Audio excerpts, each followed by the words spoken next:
bukan hanya dari kacamata politik semata-mata. Kita hidup dalam rumpun berbagai kaum, bangsa, agama yang wajib bertaaruf kerana berasal bersatu ibu dan satu bapa. Islam membawa konsep tidak ada paksaan dalam agama.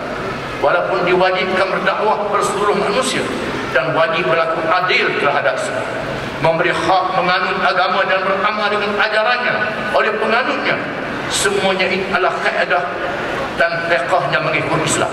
Firman Allah Ta'ala, ya ayyuhalladzina amanu kunu qawwamina lillahi syuhada'a bil qist wa la yajrimannakum shana'anu qaumin 'ala an la ta'dilu i'dilu wa aqrabu lit taqwa wattaqullaha innallaha khabirun bima ta'malun.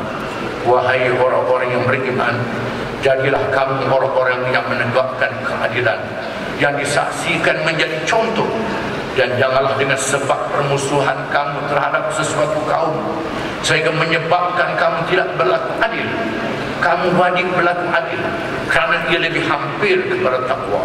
Bertakwalah kepada Allah, sesungguhnya Allah Maha mengetahui apa yang kamu kerjakan. Hadirin hadirat yang dikasihi sekalian, pendidikan adalah acuan pembangunan manusia dengan ilmu. Namun hendaklah mengikut acuan Allah, pencipta alam semesta. Makhluk manusia ini difitrahkan kejadiannya dengan sifat-sifat berjasad, ruh dan akal secara individu, berkeluarga dan bermasyarakat.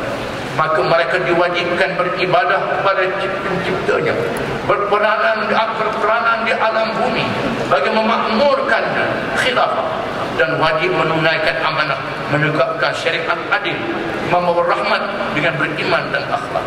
Acuan pendidikan manusia mengikut acuan Islam wajib merangkumi segala aspek fitrah kejadian dan peranannya di alam dunia ini, sebagaimana jawaban Rasulullah SAW kepada malaikat Jibril berkenaan Islam, iman dan ihsan.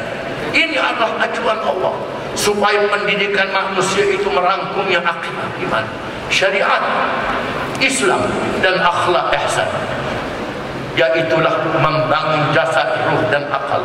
Inilah yang perlu dijadikan dasar pendidikan oleh pihak kerajaan, supaya pendidikan awal ini melalui proses acuan yang menekankan akidah, syariat dan akhlak. Acuan ini telah berjaya melahirkan manusia generasi awal di tanah Arab yang tidak ada sumber ekonomi dan tanpa tamadun duniawi yang menjadikan rukun kemajuan terkini, tetapi telah berjaya memimpin dunia dengan iman dan amal soleh yang menjadi syarat kemenangan yang dijanjikan oleh Allah. Kini pula kita menyaksikan kemusnahan tamadun barat yang beracuannya sendiri. Adapun kita masih lagi meminjam dan melaksanakan acuan pendidikan yang sama. Akibatnya ialah menerima pemimpin dan masyarakat yang sedang dirasai faham kemusnahannya dulu. Inilah yang perlu diperbetulkan dalam negara kita ini. Hadirin hadirat yang dikasihi sekalian, kebanyakan kita bila bercakap tentang ekonomi hanya mengenali dua mazhab ekonomi dalam mengurus negara dan rakyat serta sumber hartanya. Pertama, mazhab liberal kapitalisme yang lebih berpihak kepada segelintir kroni golongan kaya raya, dan kedua, mazhab sosialisme dan pecahannya seperti komunisme yang kononnya berpihak kepada rakyat tertindas, pekerja dan petani, tetapi menzalimi golongan kaya yang patut membantu kejayaan ekonomi yang adil. Mereka tidak tahu bahawa Islam adalah berbeza dengan semuanya, kerana Islam tidak menjadikan kebendaan sebagai dasar dan matlamat. Islam meletakkan manusia adalah modal ekonomi yang sangat penting. Modal insan ini hendaklah dibangun mengikut aspek fitrahnya, ruh jasad, individu, keluarga dan masyarakat, beracuankan Islam daripada Allah yang telah menetapkan juga perkara-perkara akidah, syariat dan akhlak dalam aspek ekonomi sehingga tidak berpisah di antara satu sama lain. Negara yang kita idamkan ialah yang ditegakkan di atas hidayah daripada Allah, yang dijamin keteguhannya, bukan negara jibayah yang bergantung dengan cukai daripada rakyat dan membeli rakyat. Negara inilah yang menerima janji Allah, walau anna ahlal qura amanu wattaqau lafatahna alaihim barakatin minas samai wal ardh walakin kadzabu fa akhadnahum bima kanu yaksibun. Dan Tuhan berfirman lagi, sekiranya penduduk negeri itu beriman serta bertakwa, tentulah kami akan membuka kepada mereka pintu kemurnian yang melimpah-limpah berkatnya dari langit dan bumi. Tetapi mereka mendustakan Rasul kami, lalu kami timpakan mereka dengan azab seksa disebabkan apa yang telah mereka usahakan. Lebih mengaibkan lagi, ada negara-negara umat Islamlah yang tercecer dan terbelakang dari segi tata kelola dan tarbih urus negara, termasuklah gejala dan amalan rasuah serta penyalahgunaan kuasa oleh penguasa politik negara. Kita ingin mengingatkan kepimpinan negara supaya tidak hanya bermegah membentang dasar demi dasar, program demi program. Saya bersedia mengakui bahawa sebahagian dasar-dasar dan program ini adalah baik kerana dibuat oleh pihak birokrat negara yang sejak dahulu sememangnya hebat dan kompeten, kerana mereka terdiri dari pemikir-pemikir anak watan yang terpelajar, terlatih. Unit Perancang Ekonomi (EPU) adalah think tank kerajaan sejak dahulu telah memerah otak fikiran mereka untuk menghasilkan kajian dan penyelesaian terhadap berbagai kemelut dan gejala ekonomi yang serba bersimpang siur dalam berbagai tuntutan yang saling bersilang dalam sebuah masyarakat majmuk berbagai kelas ekonomi. Hari ini mereka sedikit diketepikan kerana kecenderungan kerajaan untuk memberikan kepada konsultan atau perunding luar yang dibayar secara mewah, sekaligus meminggirkan pakar-pakar tempatan dan persiapan berbagai kajian sosial, pendidikan, kesihatan dan pembangunan ekonomi. Ini sangat malang dan amalannya harus dihentikan. Maka seandainya kepimpinan negara tidak komited untuk benar-benar menghayati tuntutan Allah dan syariat sebenar, khasnya dalam pembangunan ekonomi dan pengurusan keuangan, kesemua matlamat pembangunan ini akan tersasar. Kerajaan juga tidak wajar memangsakan simpanan rakyat dan dana rakyat dan apa juga tabung sekalipun, sama ada KWSP, KWAP, LTX, tabung haji dan sebagainya. Cobaan untuk menggunakan dana tabung haji telah mencetuskan amarah umat Islam, khasnya dan rakyat seluruhnya kepada pihak kerajaan BN. Skandal demi skandal berulang. Walaupun pimpinan negara bertukar, setengahnya sudah ditelan sejarah seperti HUBMF, Pewaja Micro Holding, PKFT dan berbagai lagi. Pas sekali lagi menekankan bahawa sebuah kerajaan yang dimandat rakyat mestilah bertanggungjawab menunaikan amanah dan harapan rakyat ini. Pada memahami sebuah pemerintahan itu, agar tugas utamanya adalah terangkum dalam seperti ditegaskan dalam surah Hud, wa ila thamud akhahum salihah qala ya qaumi i'budullaha ma lakum min ilahin ghairuh huwa ansha'akum min al-ard wasta'marakum fiha fastaghfiruhu thumma tubu ilaihi inna rabbi qaribun mujib. Dan kami dan kepada kaum Samud kami utuskan saudara mereka, bukan musuh mereka, saudara mereka, Nabi Saleh. Dia berkata,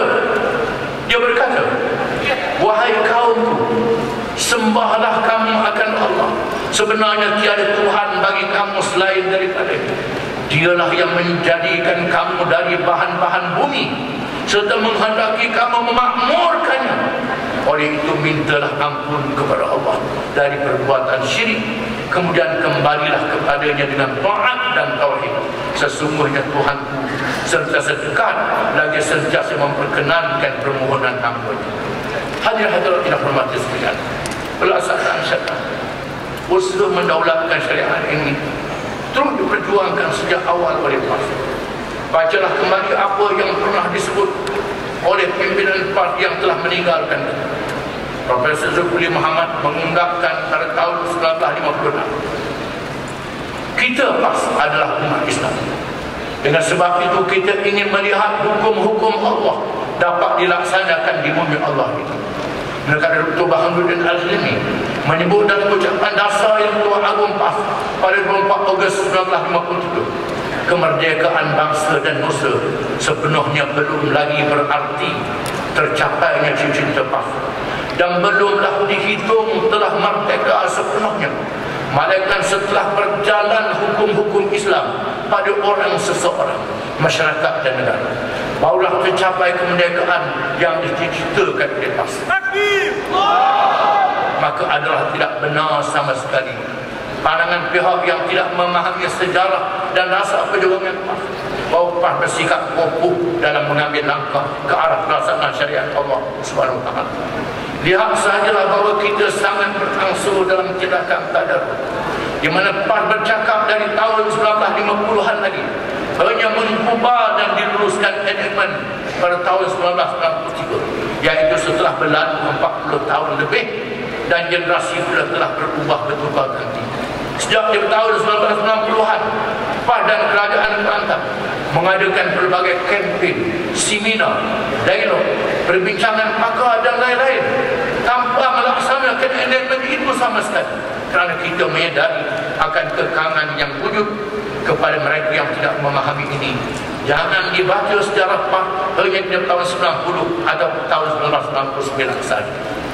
Setelah lebih 20 tahun pula berlalu selepas enakmen ini diluluskan, menjadikannya lebih dari 60 tahun langkah-langkah diambil oleh PAS, maka kita lihat ada ruang kecil boleh dilakukan untuk mengangkat taraf mahkamah syariah, untuk mengangkat taraf mahkamah syariah.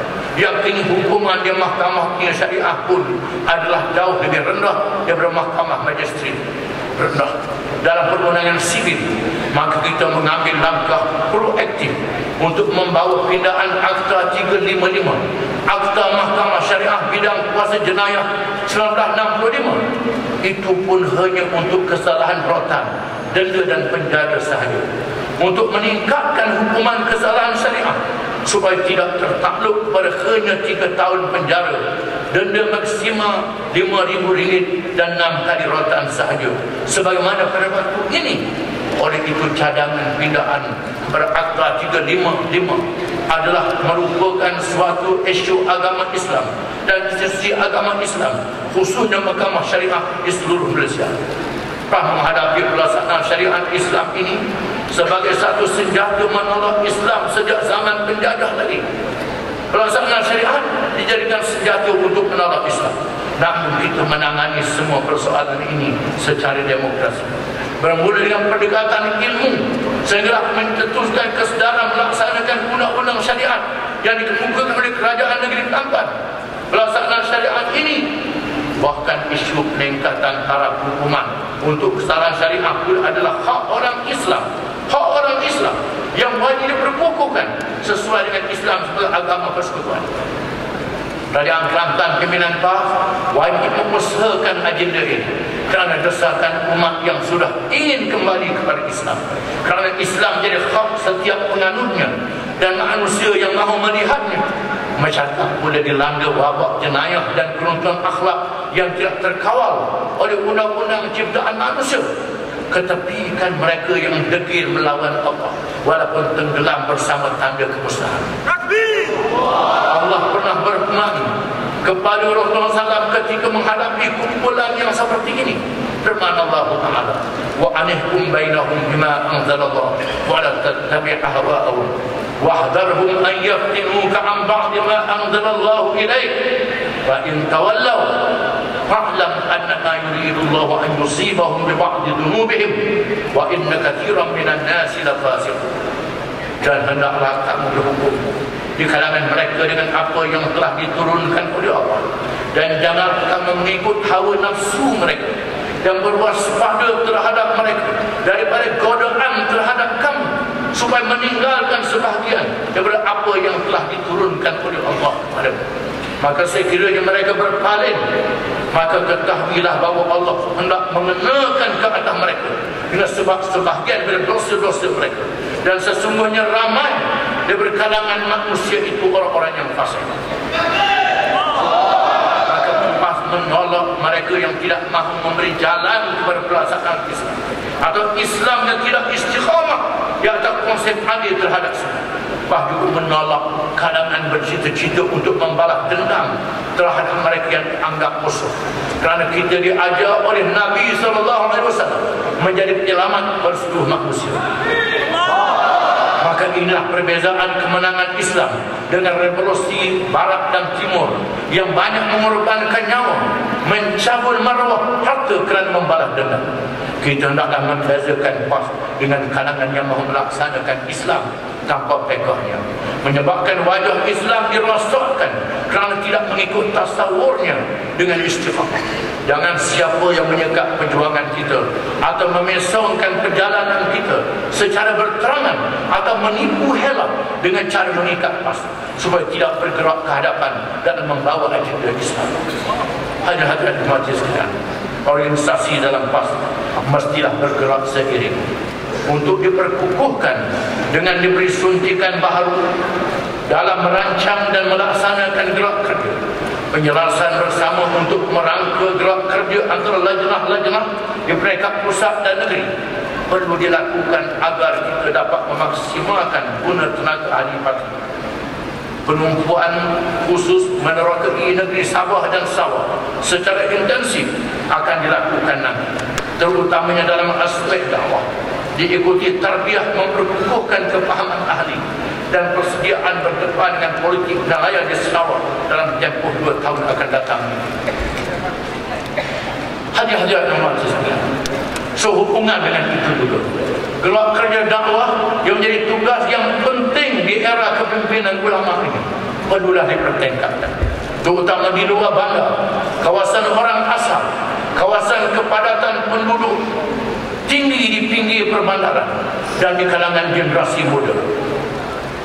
Proses dakwah kita mestilah meliputi semua golongan, kerana kita mesti menjadi ejen keselamatan umat. Pemuda dan pemudi dalam parti mestilah sentiasa beristiqamah meneruskan gerak kerja kebajikan dan kemasyarakatan sehingga mampu menjadi contoh yang dikagumi oleh masyarakat. Aktiviti tarbiyah mesti dirancangkan terutama kepada ahli dan medan baharu di kalangan masyarakat awam.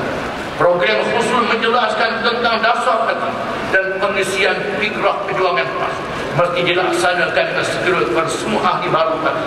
Usrah di semua peringkat terutama di kawasan dan cawangan mestilah digerakkan dan dijadikan satu agenda petunjuk prestasi KPI dalam mesyuarat cawangan kawasan dan negeri. Golongan ulama di seluruh peringkat dan PAS mestilah sentiasa bersedia dengan ilmu dan kefahaman yang sentiasa dipertingkatkan dalam berdepan dengan cabaran baru yang sangat hebat pada masa kini. Kita bukan sahaja mesti memahami kitab-kitab turas yang menjadi khazanah ilmu Islam, tetapi dapat membaca, menganalisa, menjelaskan kefahaman baru sebagai suatu tajdid untuk membawa umat ini ke hadapan, berpandukan kepada panduan Al-Quran dan Sunnah itu sendiri. Ulama, pemuda, muslimat perlulah proaktif dalam mengemukakan penyelesaian masalah semasa yang wujud hasil dari zaman yang terus berkembang, terutama dalam zaman tanpa sempadan ini. Masyarakat menunggu sesuatu penyelesaian Islam yang selalu disebut oleh kita sebagai satu cara hidup. Zaman kita hanya berucap tanpa mengemukakan apa-apa penyelesaian yang berpijak di alam nyata ini sebenarnya sudah berlalu. Hubungan yang proaktif dengan NGO dan menampilkan masyarakat awam mestilah menjadi agenda semua dewan-dewan ini agar penyelarasan kefahaman dan tindakan dapat dilaksanakan dengan efektif. Marilah kita semua menjadi ahli PAS yang menyempurnakan sifat atau ciri kumpulan Islam yang dapat memenuhi syarat kemenangan yang dijanjikan oleh Allah. Wa'adallahu alladhina amanu minkum wa 'amilus shalihat la yastakhlifannahum fil ard kama istakhlafa alladhina min qablihim wa yumakkinanna lahum dinahum alladhi irtada lahum wa yubaddilannahum min ba'di khawfihim amna ya'budunani la yushrikuna bi syai'an wa man kafara ba'da dhalik faulaika humul fasiqun. Allah berjanji kepada orang-orang yang beriman dan mengerjakan amal yang saleh dalam kamu bahwa ia akan jadikan mereka itu golongan memerintah negeri di atas muka bumi sebagaimana dijadikan pada golongan terdahulu. dan Allah jadikan agama Islam yang dia redha berkuasa. Lalu bertukarlah keadaan daripada ketakutan kepada keamanan. Dalam keadaan mereka mengabdikan diri kepada Allah, mereka tidak menyebutui Allah dengan sesuatu yang lain. Dan sesiapa yang pupus serupa itu, mereka itulah orang-orang yang fasik. Dewan himpunan yang menjadi satu sayap penting PAS perlulah juga diperkukuhkan peranannya. Oleh Dewan Himpunan Pendukung PAS wajib ada penonjokan baru dari segi keahlian, struktur organisasi dan perancangan gerak kerja, pembinaan modul kursus untuk memahami sejarah dan dasar kursus organisasi dan lain-lain yang perlunya hendaklah dirangkakan dengan segera pada sesi ini. Semua langkah adalah menegakkan bahawa konsep Islam yang adil dalam masyarakat majmuk boleh dilaksanakan tanpa memaksa dalam menganut agama atau menjamin hak kebebasan beragama sebagaimana yang dinyatakan oleh Allah. Walaula dafa'ullahi an-nasa ba'dahum bi ba'd lahuddimat sawa'un wa biyahum salawatun wa masajid yuzkaru fiha ismullahi katsiran. Kalau Allah tidak menjadikan manusia itu pertarungan di antara satu sama lain, golongan menegakkan Islam menentang golongan yang menghalangnya, nasani binasa rumah-rumah ibadat penganut agama Yahudi, gereja-gereja penganut Kristian, sembahyang-sembahyang dan masjid yang disebut di dalam nama Allah. Hadirin hadirat yang dirahmati Allah sekalian, sejak beberapa muktamar yang lepas, saya banyak memberikan peringatan kepada perwakilan berhubung keperluan mendekati senjata terkini ICT dan media baru dalam memperkasakan jentera pentadbiran, penerangan dan dakwah sepilihan raya. Kerana internet merupakan lebuh raya maklumat yang terbesar yang perlu dimanfaatkan. Internet ini telah menjadi sebahagian gaya hidup dan keperluan dalam mencari maklumat yang melakukan tugasan harian. Satu perkara yang perlu ditekankan kepada pimpinan dan pengguna berbagai aplikasi ini ialah isu keselamatan cyber dan penyamaran identiti online yang menyebabkan berlakunya banyak gejala-gejala buruk, adu domba dan fitnah di alam cyber. Justru itu banyak kali saya menegaskan supaya pimpinan PAS tidak menerima bulat-bulat apa yang terdapat atau dipetik dari internet, terutama apabila sumber yang tidak sahih dan meragukan. Ingatlah sabda Nabi SAW dalam satu hadis yang panjang dalam kitab Riyadhus Shalihin. Adapun orang yang engkau datangi, ia sedang dipotong hujung mulutnya sampai ke tengkuknya, dan dari lubang hidung sampai ke tengkuknya, dan juga dari matanya sampai ke tengkuknya, yaitu orang-orang yang pergi dari rumahnya lalu membuat kata-kata dusta dengan kedustaan yang sampai mencapai segala penjuru dunia, menyebarkan pembohongan seluruh dunia. Seperti yang ditegaskan dalam muktamar sebelum ini, media pakir diharapkan Harakah Delhi dan radio internet Hijau FM mestilah tidak terlibat dengan fenomena-fenomena negatif dalam berkarya, dan jangan sekali-kali terpengaruh dengan pendekatan sensasi sungsang yang bertujuan melariskan jualan salut mata dengan menjejaskan kredibiliti sebagai sebuah media Islam. Di persada antarabangsa PAS amat bimbang, hadirin hadirat sekalian. Di persada antarabangsa PAS amat bimbang dan tersentuh dengan konflik dan pertumpahan darah yang berlaku di semenanjung tanah Arab seperti di Yaman, Syria dan Iraq dan Libya. Saya ingin menegaskan sekali lagi bahawa pertumpahan berdarah yang sedang berlaku ini mesti dihentikan segera. Apa yang kita sedang lihat adalah amat tragis dan memilukan kita semua umat Islam. Saya juga ingin tegaskan sekali lagi, PAS tidak mahu campur tangan asing berlaku di bumi umat Islam. Biarlah rakyat Yaman, Syria, Iraq dan Libya menentukan masa depan negara mereka tanpa sebarang campur tangan kuasa asing yang cuba memporak-porandakan negara-negara ini. Pahamak tersentuh dengan kezaliman terbaru yang dilakukan pada umat Islam di Mesir oleh pihak yang bersekongkol dengan kudeta. Mahkamah yang didukung oleh junta tentera Mesir telah menjatuhkan hukuman mati kepada lebih 100 orang pejuang Islam, termasuk Presiden Mesir yang sah Dr. Muhammad Morsi, Mursyid Ikhwan Muslimin Dr. Muhammad Badr, serta Syekh Yusuf Qardawi yang menetap di Qatar. Apakah dosa sebenar mereka ini melainkan dendam kesumat yang ada pada pemimpin-pemimpin kudeta itu? Kezaliman yang dilakukan oleh pihak rejim Zionis terhadap penduduk awam di Gaza dan Palestin dulu nampaknya tiada penghujungnya. Agensi antarabangsa terutama kerajaan Malaysia yang berada dalam Majlis Keselamatan Bangsa-Bangsa Bersatu mestilah menggunakan semua ruang yang ada untuk membantu umat Islam yang disembelih setiap hari. Begitu juga dengan apa yang berlaku di Bangladesh, apa yang berlaku di Bangladesh.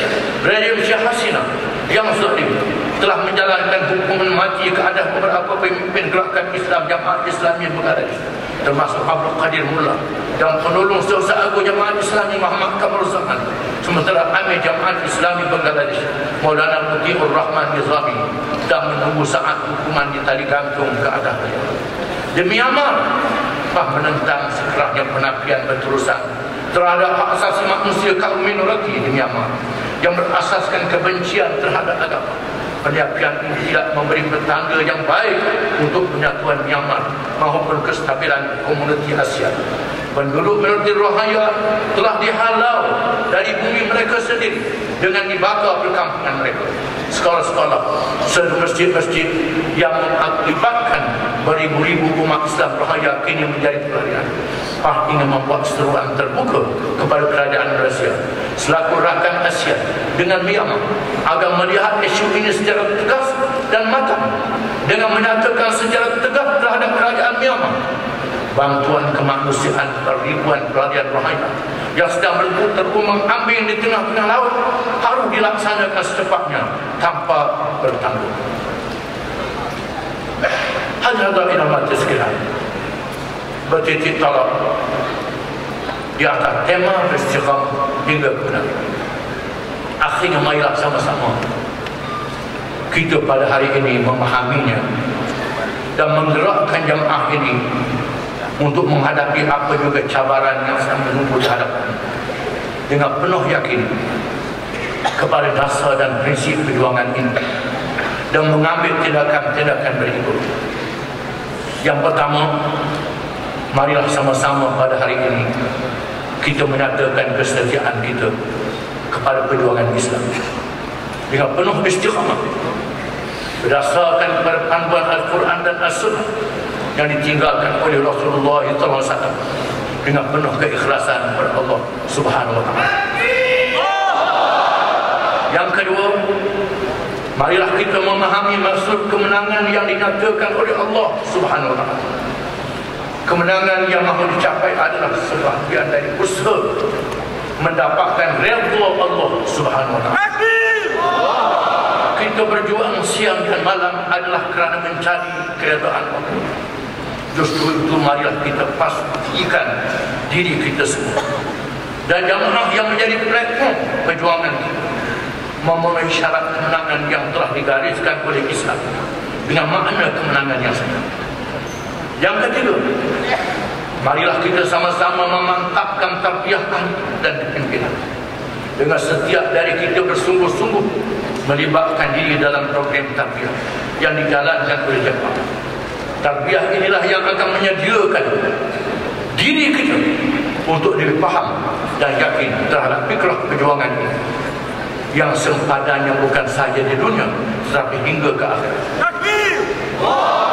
Yang keempat, marilah kita memaskini pentadbiran pagi di semua peringkat. Semua dewan-dewan dan lajnah termasuklah cawangan kawasan dan negeri. Saya menyeru kepada semua perwakilan dan pemerhati merapatkan saf perjuangan bersenikan fikrah perjuangan yang jelas dan tulis, melipat gandakan gerak kerja amal jama'i dan Islami dengan tumpuan kepada hala tuju perjuangan untuk meraih kemenangan di dunia melalui dakwah dan siasat pilihan raya serta menang pula di akhirat, iaitu mendapat syurga yang dijanjikan oleh Allah. Yang kelima, marilah kita membawa mesej Islam sebagai penyelesaian permasyarakatan yang ada dalam negara kita. Semua pihak dan peringkat dalam organisasi ini mestilah memahami fiqhul waqi' dengan merujuk kepada panduan Quran dan Sunnah yang ditinggalkan oleh Nabi Muhammad sallallahu alaihi wasallam. Yang Marilah kita meneruskan kerjasama tahaluf dalam Pakatan Rakyat dengan rukun dan syarat-syarat yang ditetapkan oleh Islam, mengikut panduan Al-Quran dan Sunnah, dan bertawun dengan semua pihak dalam perkara kebaikan umat Islam dan bukan Islam dalam negara kita, serta tidak bertolak ansur dalam perkara kezaliman dan kemungkaran. Yang ketujuh, marilah kita mengukuhkan kedudukan dan peranan PAS di peringkat antarabangsa, membela pihak yang dizalimi, mengusahakan penyelesaian konflik rantau ini dan antarabangsa untuk mewujudkan dunia yang lebih aman dan menolak campur tangan kuasa besar dalam konflik di dunia umat Islam. Akhirnya saya juga ingin mengambil kesempatan untuk mengucapkan jutaan penghargaan terima kasih yang tidak terhingga kepada pengurusi, pengarah dan jawatan kuasa penelitian muktamar, Badan Perhubungan PAS Selangor, petugas-petugas, anggota Jabatan Amal, jabatan-jabatan yang ada di Selangor, dan semua pihak yang mendayakan muktamar ke-61. Dan termasuk juga saya mohon penghargaan kepada menjadikan muktamar kita ini meriah, termasuk yang bertanding menjadikan muktamar kita hangat dan panas menjadi perhatian seluruh masyarakat. Ambillah dengan menutup pula ke Tanah Abang barang dikawal. Boleh bertanding jangan mencabar, hidup lalu kiamat berkawal. Rebung buluh dibuat ulang, kumpul diikat dengan getah, berpegang teguh bersama Islam, membujuk lalu menentang batas. Mudah-mudahan segala amal ini mendapat ganjaran pahala di sisi Allah. Saya resmikan muktamar PAS kali ke-61 ini dengan menyebut sabda Rasulullah SAW, siru ala barakatillah